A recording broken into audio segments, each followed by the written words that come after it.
दुनिया के 5 सबसे मूर्ख गुनहगार। नंबर 5, अमेरिका के ओहियो में एक लापता गुनहगार जिस पर दूसरों की मालमत्ता को आग लगाने का गुनाह दर्ज था।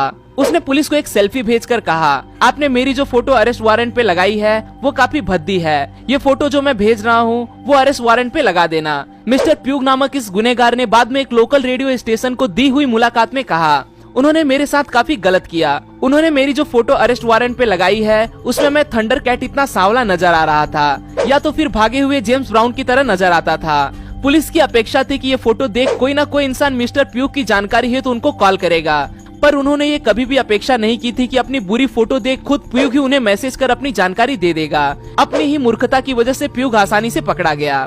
नंबर 4, चोरी करके भाग जाने के लिए सबसे अहम चीज अगर कोई होती है तो वो है कोई अच्छा सा वाहन का चुनाव करना। कार या मोटरसाइकिल ये चोरों के लिए शायद एक अच्छा चुनाव हो सकता है, पर एक गधा कभी भी आपके लिए चोरी कर भाग जाने के लिए अच्छा चुनाव नहीं हो सकता। कोलंबिया में स्थित एक चोरों की टोली ने 10 साल के एक गधे को भाड़े पे ले लिया तथा एक दुकान में चोरी कर दी।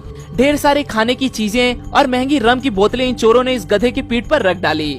ऐसा लग रहा था कि मानो ये सबसे शातिर प्लान है, पर तभी जावी नामक ये गधा पीठ पर ज्यादा वजन होने की वजह से जोर जोर से चिल्लाने लगा।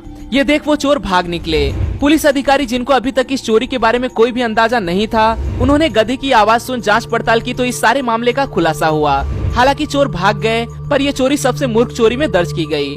नंबर 3, कुछ साल पहले लंकाशायर में रहने वाला एक कपल लंबी टूर के बाद घर लौटा। तब उन्हें उनके घर में सोए हुए ऐसे अनजान मेहमान से मुलाकात हुई जिसकी कोई खबर उन्हें बिल्कुल भी नहीं थी। लूकस चोजनोवास्की नामक ये चोर उनकी बेड पे सोया हुआ था। उन्होंने जिस बुरी हालत में घर को छोड़ दिया था, अब वो घर काफी अच्छी हालत में नजर आ रहा था। सब बर्तन घिसे हुए थे, सारे कपड़े धोए हुए थे। रेगुलर यूज में होने वाले सामान जो घर में नहीं थे वो लूकस ने ला रखा था। ये चोर इन लोगों के घर चोरी करने के इरादे से जरूर आया था, पर घर में कोई नहीं है ये देख वहीं रहने लगा और जरूरत की सारी चीजें मंगवा ली। घर को इतनी अच्छी हालात में देखने के बाद शायद ही ऐसा चोर किसी के लिए किसी फरिश्ते से कम लगे, पर इस कपल ने लूकस को पुलिस के हवाले कर दिया और उसे 2 साल की जेल हो गई और 200 पाउंड का जुर्माना देना पड़ा।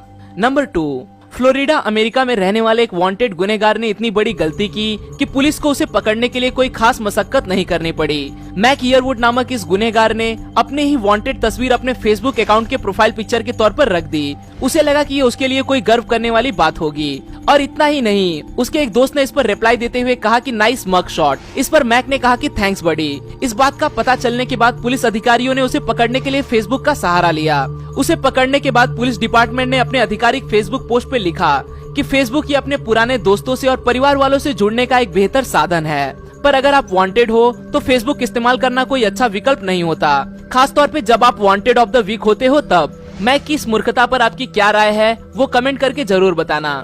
नंबर 1, वो चोर हो या साधु, हर किसी में थोड़ी बहुत इंसानियत तो होती ही है, पर इस इंसानियत का कहाँ और किस जगह इस्तेमाल करना चाहिए इसके लिए आपको थोड़ा बहुत तो दिमाग होना चाहिए। 2 चोर, एक मारियो गार्सिया और दूसरा डोमिंगो गार्सिया हर्नांडेज, एक रेस्टोरेंट लूटने चले गए। रेस्टोरेंट में कई लोग खाने के इंतजार में बैठे हुए थे। रेस्टोरेंट के मालिक ने उनसे कहा कि इन लोगों को खाना खिलाने के बाद ये आप लोगों की सारी मांगे मंजूर कर दूंगा, कृपा कर आप 1 घंटे बाद आ जाओ तो मेहरबानी होगी। इन दयालु चोरों ने रेस्टोरेंट मालिक की ये बात मान ली और जब वो 1 घंटे के बाद वापस लौटे तो उनकी मांगे पूरी करने के लिए पुलिस की पूरी फौज रेस्टोरेंट में खड़ी थी। इसके बाद क्या हुआ होगा ये बात समझने इतना दिमाग तो आपके पास जरूर है। आज के लिए दोस्तों बस इतना ही। आशा करता हूँ आपको यह वीडियो पसंद आया होगा। अगर वीडियो पसंद आए तो उसे लाइक करना न भूलें, और आप इस वीडियो के बारे में क्या सोचते हैं वो मुझे कमेंट में जरूर बताएं। फिर मिलूंगा दोस्तों एक नए वीडियो के साथ में, तब तक के लिए नमस्कार।